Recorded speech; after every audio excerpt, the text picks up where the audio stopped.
2001, eu fui designado para ir para Guarapuava.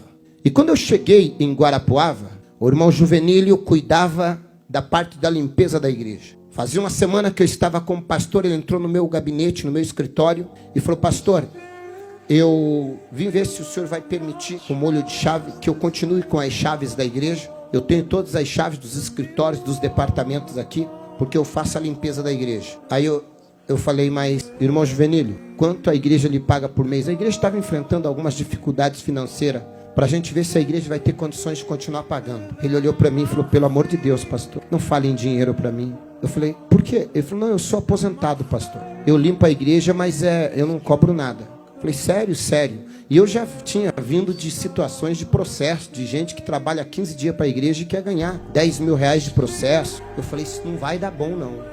Quanto tempo faz? Ele falou: faz uns 3, 4 anos, desde que me converti. Eu falei: se esse irmão levar a igreja na justiça... Quantas vezes o senhor limpa a igreja? Ele falou: quase todo dia eu venho de manhãzinha limpar. Eu falei: piorou. Eu fiquei pensando na minha cabeça. Mas eu falei: tá bom, irmão, pode seguir então. Eu falei: eu vou observando. Que aí você vai conhecendo a pessoa e tal. Aí, todo dia, 7 horas da manhã, ele tinha um Fiat Uno 147. Ele encostava o Fiat Uno dele lá e ia lá limpava a igreja. Eu vinha pro culto segunda, quarta e sexta. 8 horas da manhã eu chegava na igreja, o irmão Juvenílio olhava para mim, falava: pastor, agora eu posso ir, tá tudo limpinho. Ele entrava nos escritórios, limpava tudo, ia no altar, passava pano em tudo, deixava tudo limpo. E na época era banco de madeira, envernizado. Ele vinha, passava pano, limpava, deixava tudo limpinho. E aí ia para casa, voltava, resolvia os problemas dele pela manhã, voltava no culto da tarde. Eu fui tentando identificar se ele tinha algum perfil de amanhã ou depois levar a igreja na justiça. Eu nunca vi ele reclamando de nada. Eu falei: mas vou ficar atento. Até que um dia ele entrou no meu gabinete e falou assim: pastor, eu queria lhe pedir uma autorização. Eu falei: pois não. Ele falou: pastor, me perdoe, mas eu fiz de tudo para poder mudar um horário de consulta. E o médico não tem outro horário, só pode me atender 8 da manhã. Eu estou com alguns problemas de saúde e eu queria pedir se o senhor me libera de eu limpar a igreja esta quarta-feira. Só que se o senhor disser que não tem problema, eu remarco consulta de novo, espero, era pelo SUS, espero nem que demore 6 meses, mas eu não vou abrir mão de cuidar da igreja para uma consulta. Eu falei: irmão Juvenílio, quanto o senhor ganha para limpar a igreja? Ele falou: não, nada, pastor. Eu falei: irmão Juvenílio, o senhor não é um funcionário, o senhor não tem carteira assinada. O senhor não precisa nem justificar. É problema de saúde, vai cuidar da tua saúde. Ele falou: pastor, o senhor não vai ficar bravo comigo? Eu falei: meu Deus, esse irmão é diferenciado. Eu falei: tem gente que arruma, ganhando, arruma desculpa para não ir.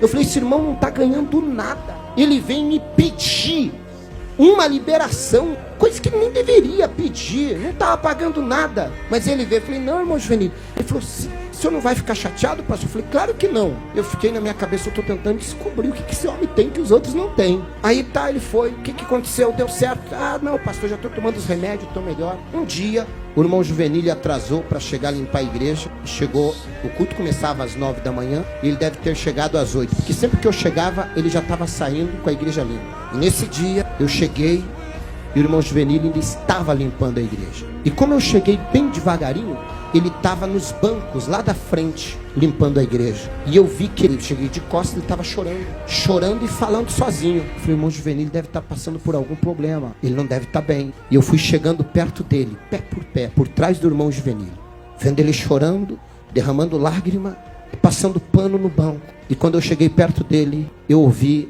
a oração de alguém que realmente serve a Deus. E ele estava assim: Senhor, eu era um bêbado, minha família ia se perder, eu não valia nada.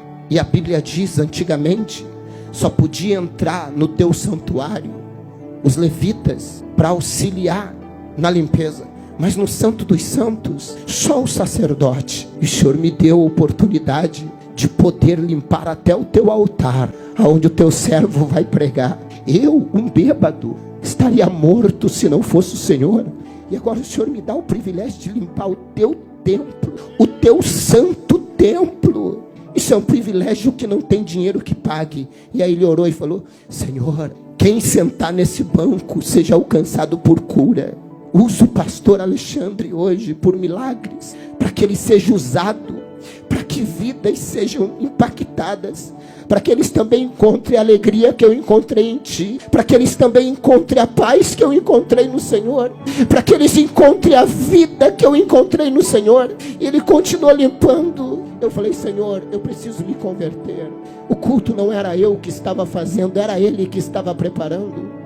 O culto era para Ele, era para o Senhor. Naquele dia eu senti que nada do que eu achava que eu era. Naquele dia eu vi alguém com uma conversão muito grande. Naquele dia saiu toda a preocupação minha com respeito: esse homem vai levar a igreja para a justiça, reivindicando direito. Ao contrário, esse homem se sentia o mais privilegiado de poder fazer qualquer coisa para o reino de Deus. E cada vez que eu acho que eu sou o dono do altar, que eu sou o pastor, presidente da igreja, eu lembro dele, eu falo: eu não sou nada, eu só sou um privilegiado, que Ele me deu o privilégio de assumir o altar, para falar do amor dele, para pregar o evangelho. Isso é conversão, isso é servir a Deus com alegria, isso é reconhecimento de quem nós éramos e de quem nós somos. Gratidão, gratidão.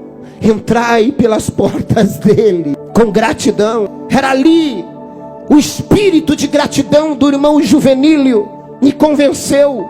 O espírito de gratidão me fez entender que quando você serve com amor, com temor e com gratidão, você consegue manter isso.